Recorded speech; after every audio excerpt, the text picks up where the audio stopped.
Regional Voices of Wartime Ukraine. Presented by Ukrainian Crisis Media Center. There is nothing for us to negotiate. Written by Olena Horoshok. Hundreds of Ukrainian cities and villages are under Russian occupation. For some, perhaps these are unknown geographical names, but for millions of Ukrainians, they represent a daily suffering under the rule of brutal invaders who destroy all that is Ukrainian, including Ukrainians themselves, simply because of their nationality. Years may have passed, but there are people still waiting for liberation. They hope we won't leave them alone with murderers. Any suggestions that Ukraine will have to give up the land seized by the Russians in exchange for a phantom peace are met with a painful and vehement opposition in the occupied territories. For those Ukrainians, such a betrayal would mean certain death and oblivion. Today we publish the sole cry of a journalist who managed to flee, finding safety and free territory. Conscience and truth are the words that come to mind when she speaks. Please take a few minutes to listen to this podcast. We have no right to be indifferent.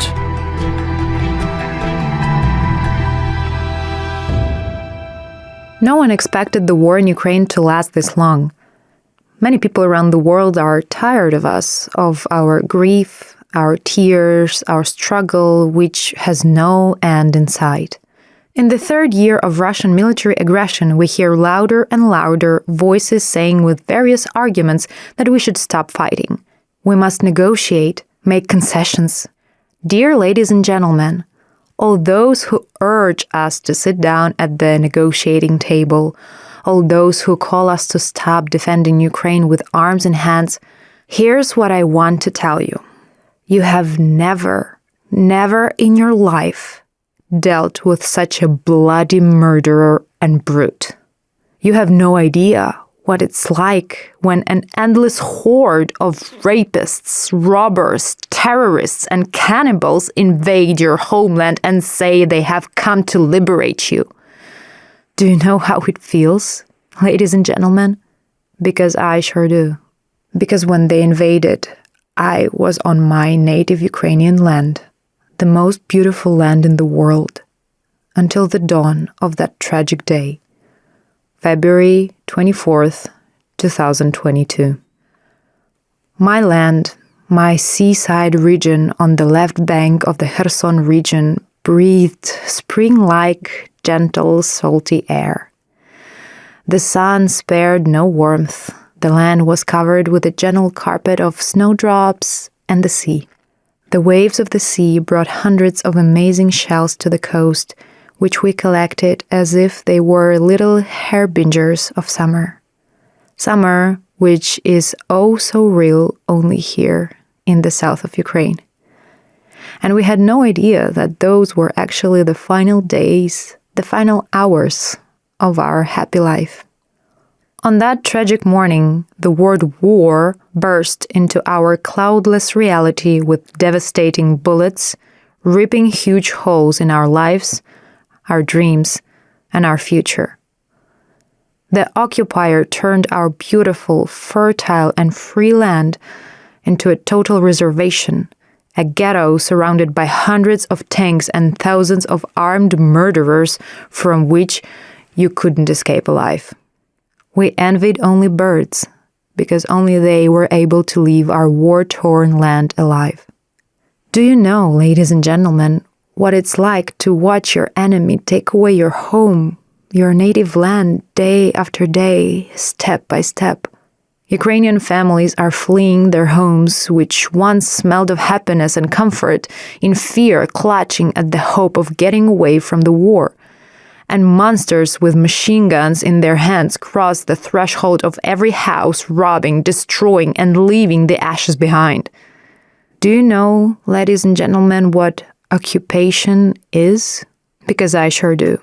I was there for 645 long days and nights. Do you know what it's like?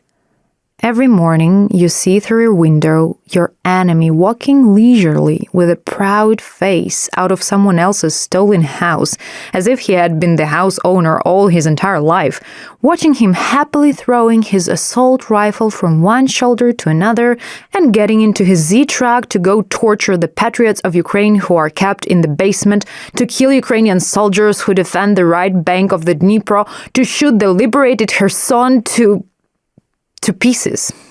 Do you know what the hardest thing is about occupation?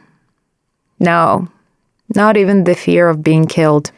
Not even the fear of hunger or the cold. The hardest thing is to hear the sky being torn apart by the roar of a missile flying over you towards Kyiv, Kharkiv, or Dnipro. You realize that it is flying to kill, for someone's death. The death of innocent people, innocent children, who do not even suspect that these moments of life are their last.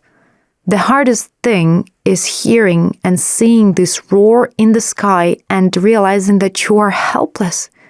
You can do nothing to stop this death. To live under occupation is to see these missiles, huge iron killers, transported through your city, your streets, almost every day. Then, from enemy positions on criminal orders, they fly into the air and hit Ukrainian hospitals, maternity homes, schools, kindergartens, and playgrounds. And you tell us you want us to lay down our weapons and sit down at the negotiating table. Tell me, what is there to talk about with those who do not consider you a human being just because you are Ukrainian? With those who break the silence of your morning sleep with a raid of armed murderers with trained military dogs, who enter people's homes wielding a sledgehammer just in case someone fails to open their door to the uninvited liberators. With those who throw a sack over your head and take you to an unknown destination for interrogation and torture you just because you didn't take a Russian passport, because you didn't cooperate with the enemy, with the invader of your land. With those who lure children with candy before raping them to death in front of their mothers. Just how many children have died a violent death like this under occupation? Will the world ever learn the truth about this, and will it be able to tell us so light-heartedly afterwards that we should stop defending our land and instead negotiate?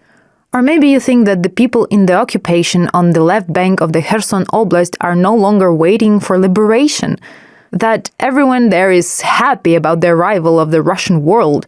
If so, you are so very wrong. Ukrainians do not renounce their roots even when they have been in the occupiers' murderers' clutches for months. I will never forget the tragic story that shook our entire occupied region in the fall of 2023. In the village of Malikopani, in the middle of the night, Russian soldiers broke into a young family's house. Anastasia was 26 and her husband Valery was a little over 30. Their 2-year-old daughter slept sweetly in the crib. The Russians kidnapped the couple and took them to an unknown destination.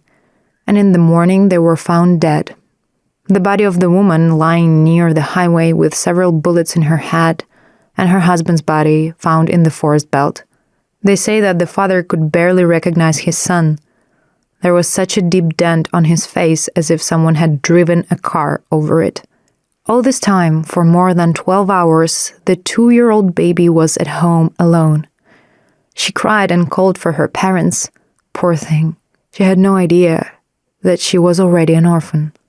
That the damned invaders who had come from the northeast destroyed her family and cut short the happy lives of her young parents. Do you know why? Because they, Ukrainians, didn't want to take Russian passports. Because they didn't want to cooperate with the enemy, a murderer, a torturer who came to Ukraine. Aren't they heroes? Anastasia and Valery.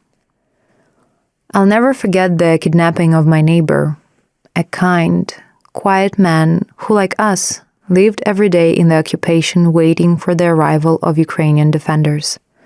He was abducted in broad daylight, living in an empty house with lots of bloodstains. We prayed all the time for him to be alive, for him to be released.